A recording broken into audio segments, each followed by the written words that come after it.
Hello, I'm Jerry Hendricks, and welcome to our midweek conversation at First Baptist Sweetwater, where we strive to be the first responders of God's love. I'm here with T. Hamilton, and it's good to see you, T. Good to see you too, Jerry. Tell me about this turkey trot that you ran. It was last year or 2 years, maybe it was COVID year. They had a virtual one that we did, me and Randa and Stacy, and I did it more for the shirt than anything, let's be honest. Well, that's what that caught my attention. Is it's a good-looking T-shirt. I do happen to notice T-shirts. But it also caught me by surprise because I never thought you to be a person who would run a turkey trot. No. Let me pause. To run. Well, I run short burst about 60 feet, home to first, first to second, second to third, third to home. That's about all I do, and that's really a jog most of the time. But no, it was an online one where you could do it. You had a wide range of time, and you could do it all in one sitting or one deal, or you could do it broken up. We did all one. It was a cold day. We had to work around Randa's schedule of going home, and the only day that worked, it was like 30-something degrees, and they were like, oh, well, maybe we just shouldn't. I was like, oh, no, we're doing it. Y'all wanted to wait. We're doing it. And we did it, and we froze. And we've got the shirt and a picture as evidence. In my short time with you, what I've learned is if I get you involved in something, I do it on your terms. So is that fair enough? Yeah. You know, when Stacy and I, when Molly was not married to Phil yet, we would go on vacation together over spring break, and we would go do things. And when they were starting to get married, or when they were engaged to be married, Phil said, so I hear that we go on vacation together. And I said, well, let's all back up a second. We do if we go where I want to go. Yeah, right. That's how that works. And I don't know what it says about it. We haven't gone on vacation together since that. But I think it's because they had kids, and kids don't hike a lot. They do not. No, and they don't appreciate spring training baseball either. So that was what we had done in New Orleans. So okay, New Orleans. Yeah, I love jazz. I love food, and I love culture. Okay. I was thinking there was not spring training in New Orleans. That was in Arizona. That's when we went Grand Canyon and all that also. Okay. But no, food, Cajun food, jazz. That's my jam down there. I love that place. Well, Teak has a jam, and so now we all know it's out there on the World Wide Web. Yep. And thanks for sharing. Hey, thanks for bailing me out on Sunday. I didn't bail you out. I was not feeling well, and one of the things that I have noticed, like I said, I've in the years I've pastored, there's not been. I will feel bad on a Saturday, but I never feel bad on a Sunday. Right. Sometimes I won't have my voice if I've gone to a game and it's been outdoors, right. Or gone to a stock show. Right. Yeah, I remember that.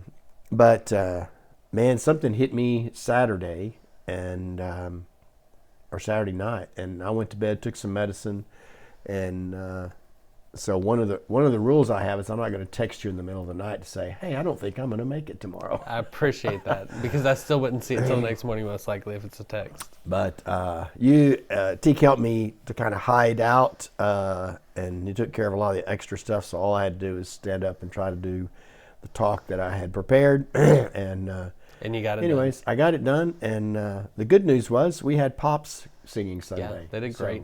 They did really, and I think I said this one point. It wasn't just a concert. They were going to lead us in worship. So there were times where they sang a medley or whatever, but the rest of the time they led us in worship, and so I really enjoyed that and appreciated that. Jenny did a great job outlining the worship order for us and getting us ready for that, and so we're thankful to her and her ministry. And, for her ministry to those students throughout the year, through her occupation as being the choir teacher for Sweetwater School District, or they've had a junior high and high busy school. Time, too. Since Sunday they did that. Yeah. They had the choir concert. They were in the parade. And today they were at Lions Club. So they've been all over in the last, 72 hours? Well, I knew, last year was the first year that we asked about doing that, and knew that that they were busy, and this fit into their schedule to that busy day and the season, because they're asked to do so many things. Right. But really, a really special worship service, and with Godino's backup skills, ability to kind of fill in and do things in different places. It was really a good day of worship, and I appreciate that very much from them. And it made for a good Sunday. Yeah, definitely. We had a lot of people there, but I feel like during Advent, you want to be there because they never know what's going to be different. Because we Right. do so many new things, and it just really brings joy to the season, I guess. Speaking of joy, our theme for this Sunday is. Yes, the Advent theme for this Sunday is joy. We light the pink candle. We were just talking about this Right. before we went live here, or on air, that the pink candle is for joy, and Right. that's the one that is different in the sequence of purple candles. Or one year we used blue candles because they sent us the wrong ones. Right. I ordered those a year in advance, and when I got them, we were going through Advent when I received them, Right. They're still in the box. and I go, what the heck? We'll try it because Those we are can dark do blue. different colors. So We'll tell them they're all different color. and so, yeah, it was. So, anyways, those are some of the colors that we deal with, and this one is the joy candle. And the messages the texts that we do are all related directly to those themes. Right. And so, this past week, I think the one that stands out is the one for hope, where we always do that. Jesus is coming back kind of message. Then this one I think stands out because we recall John the Baptist preaching, being the forerunner of Christ, telling us about the coming of the Messiah, and it's done in different ways through the Gospels, but a really, really good story. And then we kind of turn a corner here and move into this next section. Right.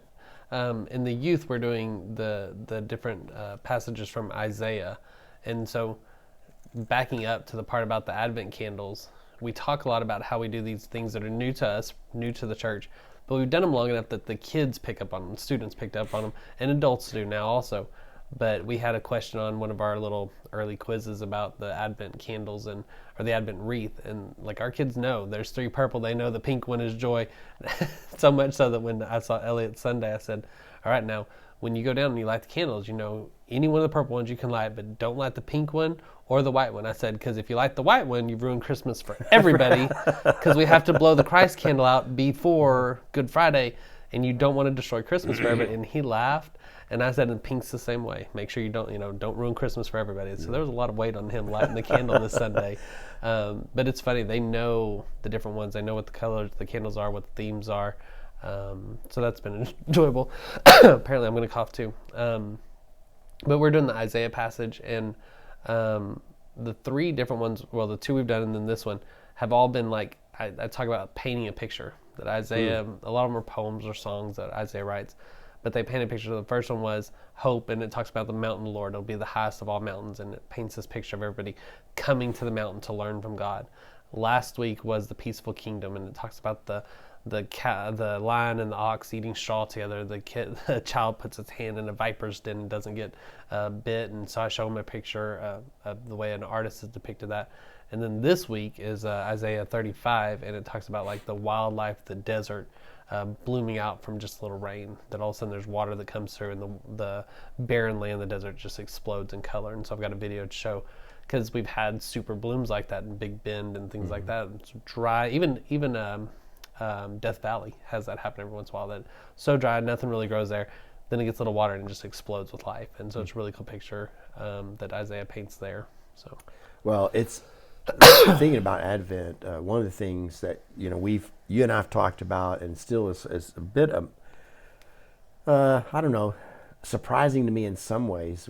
We talk about how our experience with Advent grows because it's something that's new to us every year. And obviously we have, through our occupations, we jump into it a bit, and so we find resources that are new or can help us develop our thinking. But just the nature of Advent and what it teaches us sometimes on my side of things seems so simplistic that besides some of the things that have certain meaning to it, that add meaning to it, like the candles and the colors and so forth, I kind of get lost in some of that from the other side, from people in the pew's perspective. But my daughter